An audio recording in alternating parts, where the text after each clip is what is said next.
sa usa ka pulis nga pangalan si Sir Bastis, siya ni nagpaligo namo ug nagpakaon niya iya mga tuluan og pag-jogging, tuluan niya mga saktong buhat, panuluan nila mga TLIG, T, common time, L, fall in line and stay in line, I, read and follow instruction, G, manage garbage well. Nagkamigamig na katunan, ipadayon gyapon nga sige pagpaligo o pagpakaon ng gituluan mi og kana mga pag-ampo, nakaamgo pod mi sa among ipambuhat kanento nga dili to maayo. Ako malipayon kay ko nga naka first Holy Communion ako.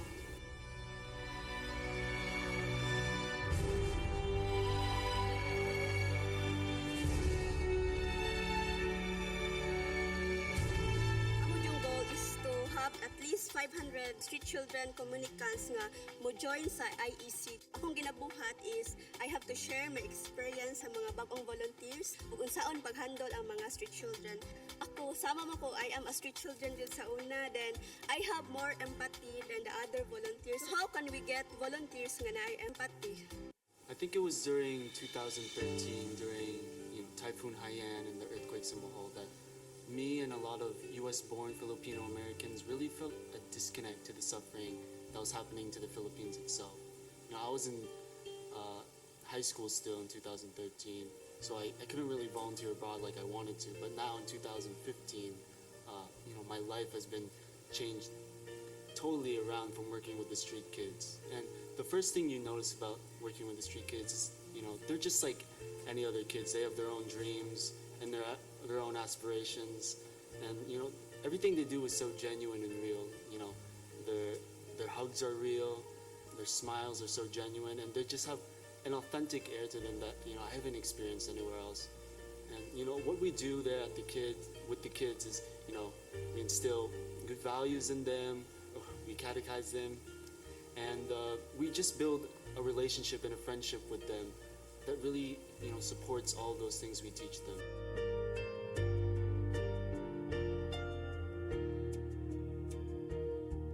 Daniel Cabrera is a member also of the Subang Dako Escapes, and I was also personally touched of Daniel, who really exert effort to really study hard despite the situation or despite the condition. And there are a lot of children also like Daniel in our center. Daniel became a model or an instant celebrity. He was able to inspire the other kids, beneficiaries, and also some students of the Subang Dako Elementary School to study hard. The incident of Daniel also gave positive impact. The mother of Daniel was able to avail some trainings from the government. She is also engaged now on entrepreneurial activities like selling some foodstuffs to the neighborhood that also help provide for their daily needs. So hopefully after they graduate from the support, then the family will be able to stand up their own.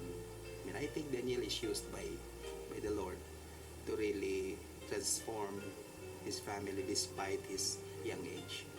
All this outpouring of support really is very touching for people to see, and this world is not bankrupt of a lot of generous people.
This phone, when I lose it, break it, or destroy it, I can still replace it with a new one, even if it is not good as before. Or I can still pick it up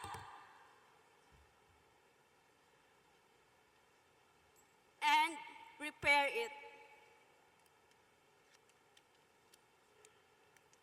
You see, when material things are broken, lost, and destroyed, it can still be replaced and repaired.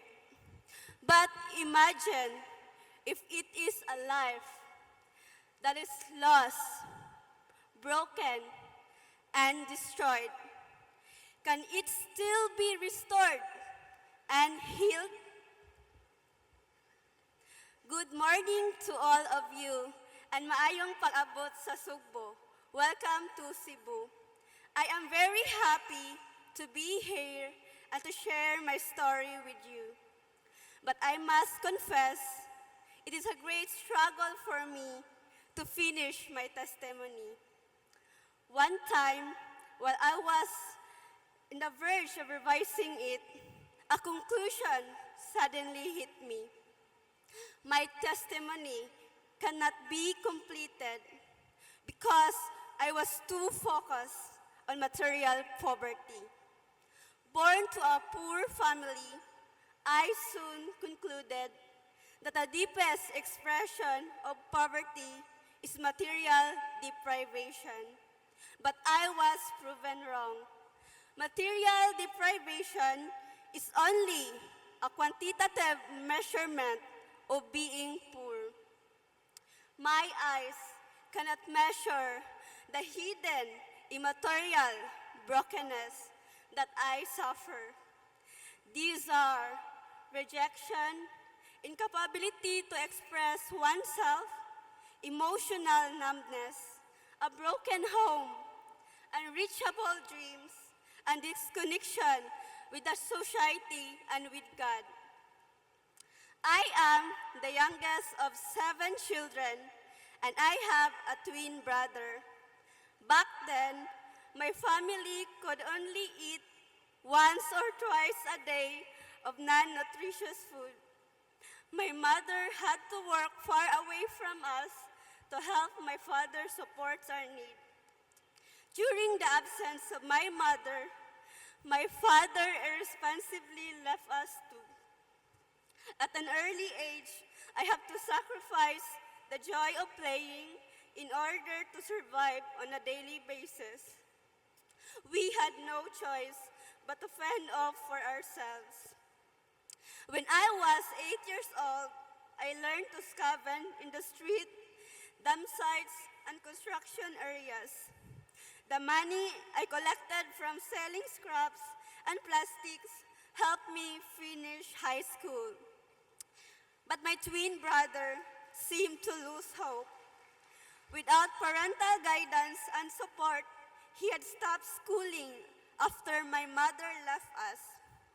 I got disconnected with my other siblings too. 2 of my older sisters got pregnant at a young age, and the other 3 had to look for their future somewhere else.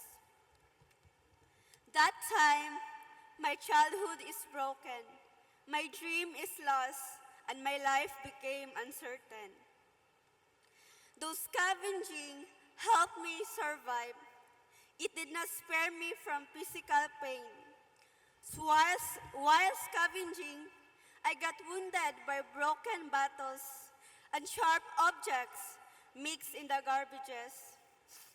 I usually rush back home, hoping that there's somebody there who would offer to wash and aid my wounds. But I am always welcome with a cold space inside our house.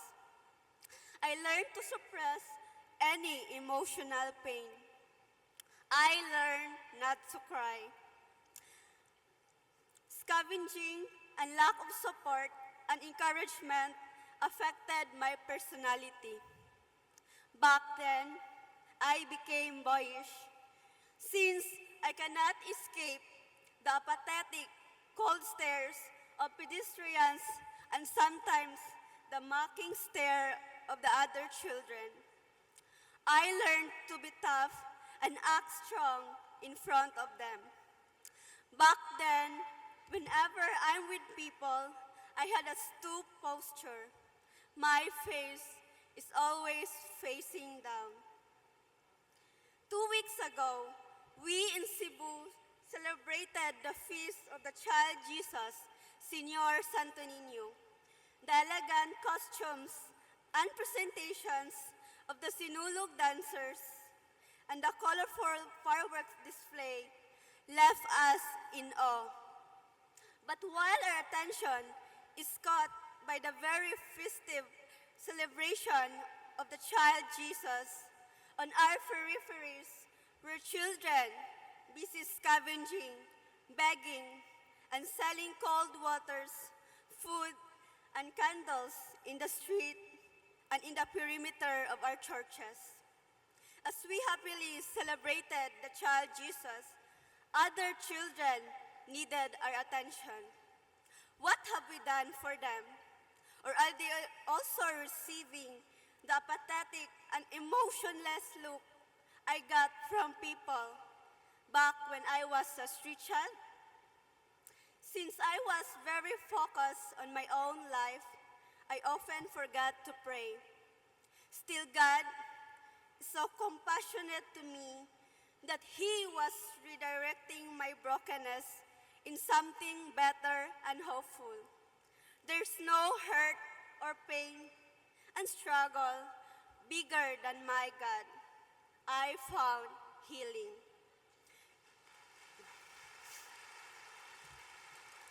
It was in 2010 that I was given a scholarship grant by a Felt Impelled group which had been reaching out to public servants, voters, and the youth.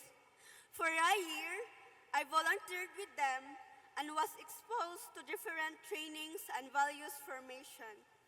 Since 2001, they had been reaching out to the street children. As a scholarship beneficiary, we are required to be with these children every Saturday afternoon. My involvement helped me of something I used to be ashamed of. You see, my hands are supposedly soaking wet right now. Whenever I meet new people, it's wet so much. And I could already imagine your reaction when I will touch you.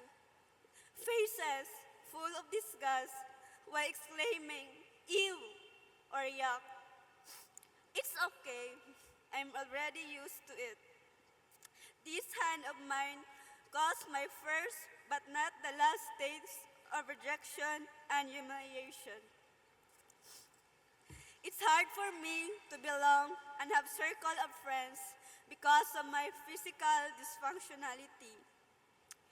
My hand symbolized my brokenness as Jesus in the cross. But then came the street children. Thank you, sir. Especially Edison. Edison is a child with a shrunken left hand. Yet, Edison looks really, genuinely very happy. He can still hold his head high and laugh and play with other kids. He also has a lot of talents. He could dance and can do stunts like tumbling. He is an excellent basketball player too.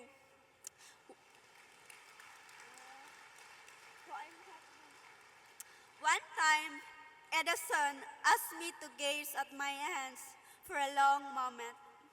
I initially felt uncomfortable. Before, I really hated my hands. But seeing him accept his physical disability made me realize that despite the sweatiness of my hands, are hidden treasures of creativity. My hands had made many people happy Every time I made caricatures of them as a gift for their birthdays. The praises I received from my classmates whenever I help them with their projects is priceless. And here with me is Edison, and together with him is Aldi and Danielle.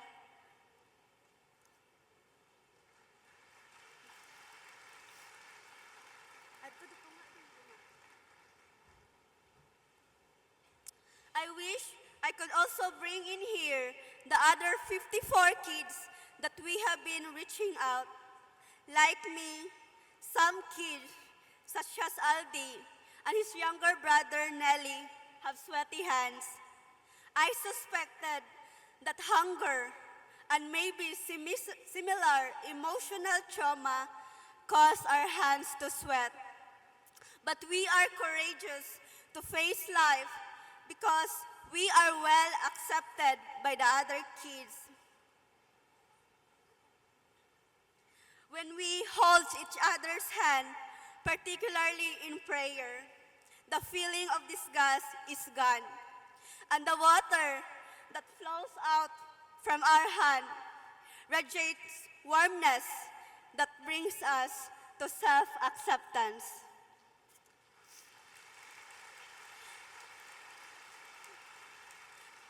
Every Saturday, we continue our regular outreach to the street children. We call this event the Saturday Street Children Encounter. This is a half-day event composed of holistic activities, jogging or Zumba exercise, hygiene, tutorials, catechism, recreation, and dinner. Sometimes we celebrate anticipated Mass with them. As we are reaching our 5th year anniversary of a joint journey, we have seen and continue to see big changes among the kids. Our journey with them starts with a simple calling of each other's name. I have witnessed how a simple calling of their names could draw a very big, dignified smile on their faces.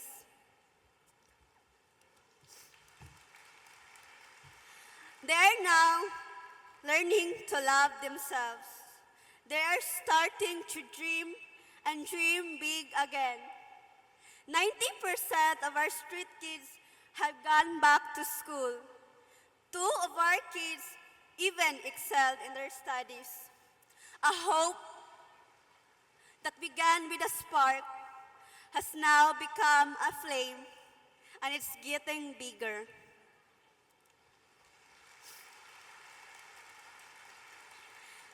Their dignity and value are also being restored. They are not afraid to show their hidden talents of arts, singing, and dancing. They learn to take a bath and maintain cleanliness from being very dirty and barefooted. But right now, they already come in their neat clothes and wearing slippers or shoes. They say they already feel ashamed if they come dirty. Now, they remember their birthdays since we have a gift for them. I have seen kids develop their sense of responsibility. They are starting to be their brother's keeper. If someone is hurt and being beaten, they quickly inform us. They are also learning to be good citizens by doing simple acts of citizenship, like coming on time and managing their garbage well.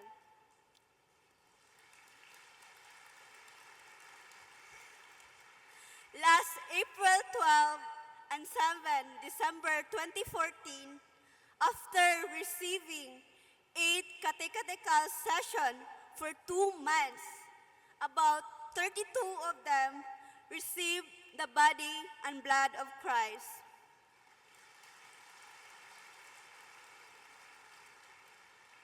Whereas before, the kids just wanted to receive the Holy Eucharist out of curiosity.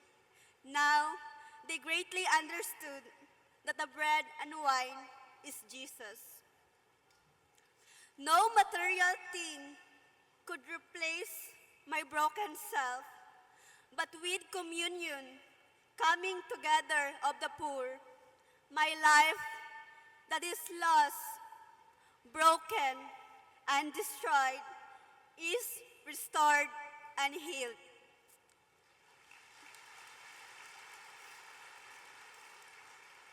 I am proud to say that I am one of the street children. I come from a broken family. I had no more hope of going to school, but thanks to these street children, they became a gift for me. I encountered God and was able to heal myself from some bad experiences from the past. My hands still sweat, but the self-acceptance that they had taught me can never be taken away from me.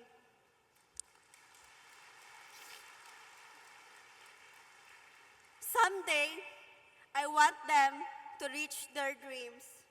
I dream that some of them become dignified public servants or policemen through whom our teachings of common good will not be forgotten. Or great and inspiring teachers who use their stories as a great example of compassion. Or nurturing nurses and doctors who are not picky about who they will aid to. Or engineers like Aldi who will build homes for the poor. Or priests who will successfully evangelize others.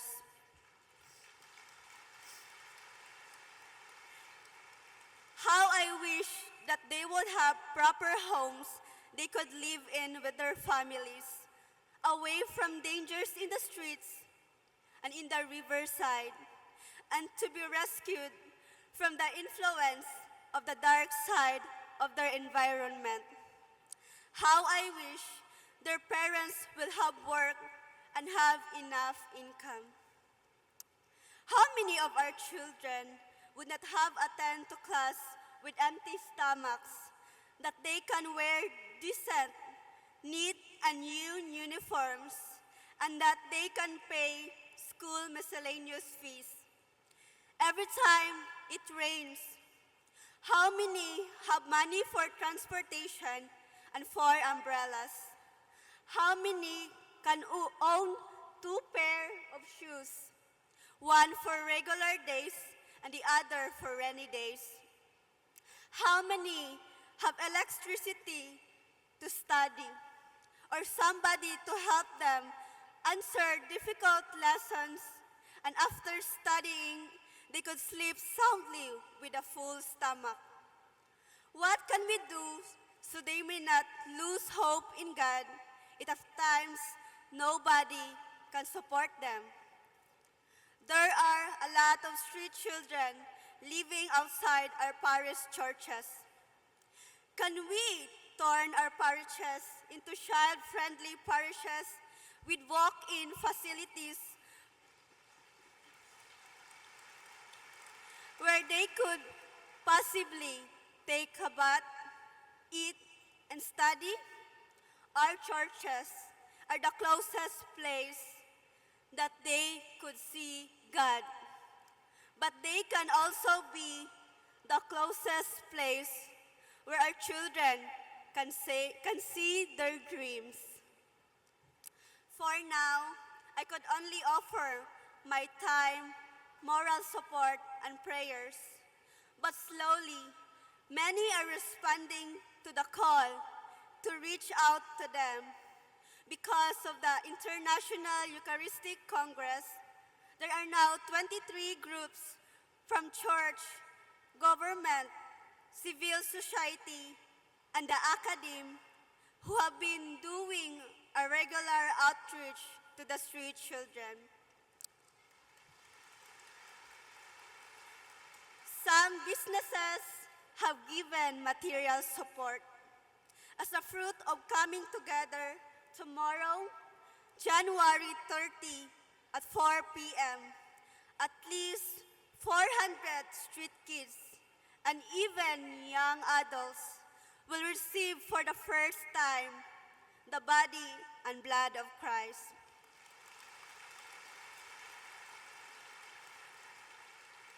This is organized by a special committee of the IEC, which makes sure that the poor have a face in the International Eucharistic Congress.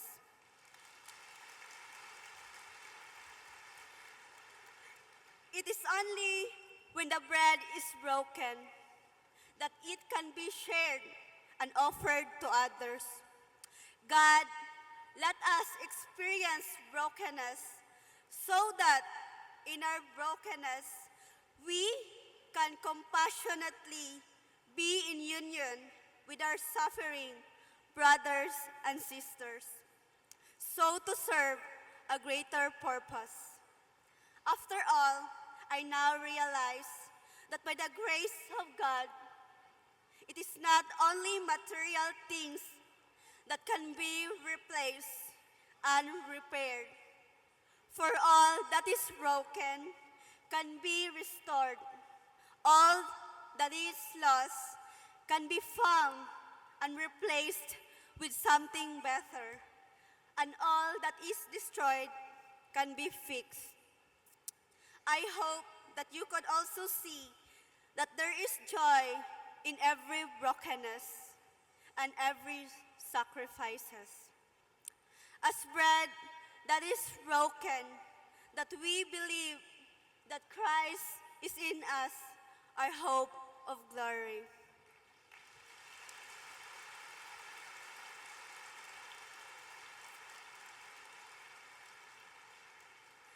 Let me end my sharing with a quote by Pope Benedict XVI.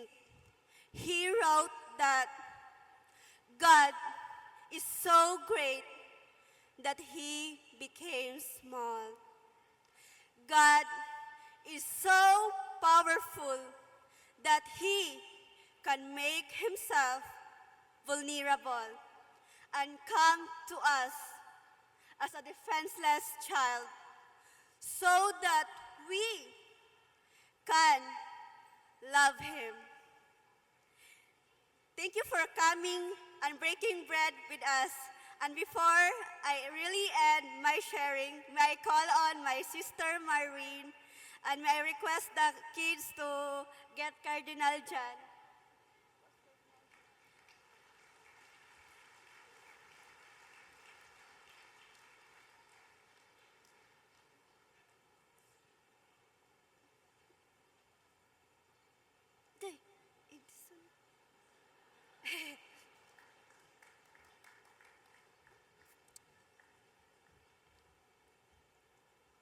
And by the way, happy birthday, Cardinal Chan. And as our gift for you, I have made a caricature of you. It's a small caricature.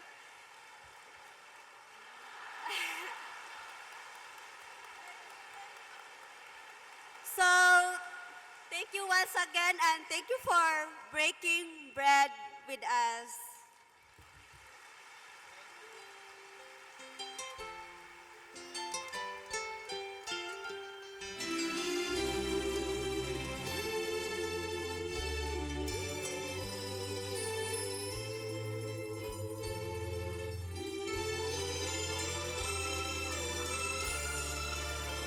Thank you, Ms. Cogtas. We will now be pausing for a break. Let us all maintain an atmosphere of prayer and reflection.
everyone to please clear the stage.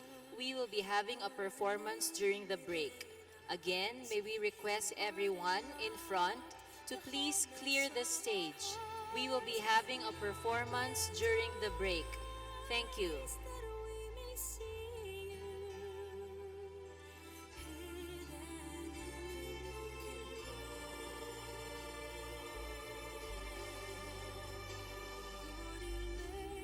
Again, we would like to request everyone in front to please clear the stage. We will be having a performance during the break. May we kindly request everyone in front to please clear the stage. We will be having a performance during the break.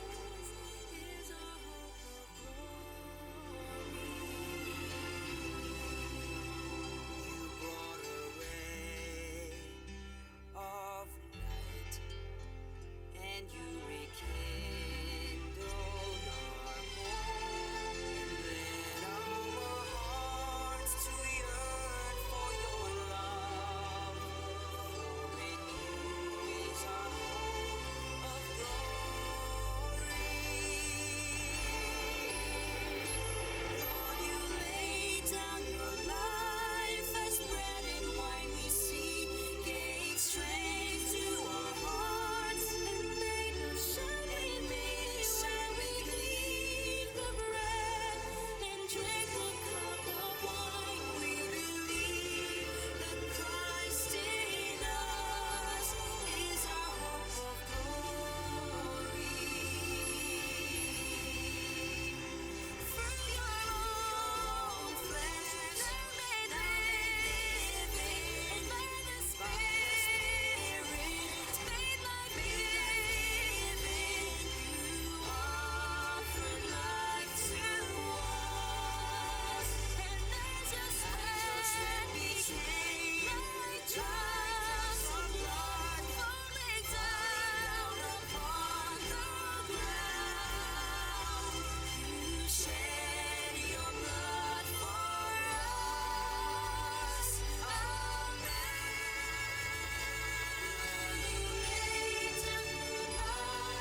sa sarili lamang.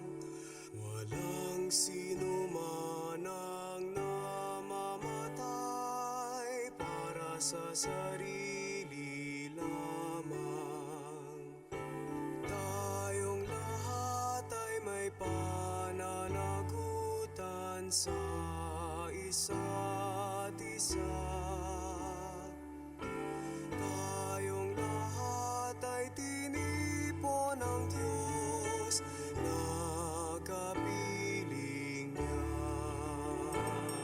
Sa ating pagmamahalan at paglilingkod sa kanino man, tayo ay nagdadala ng balita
held tonight at 8 p.m.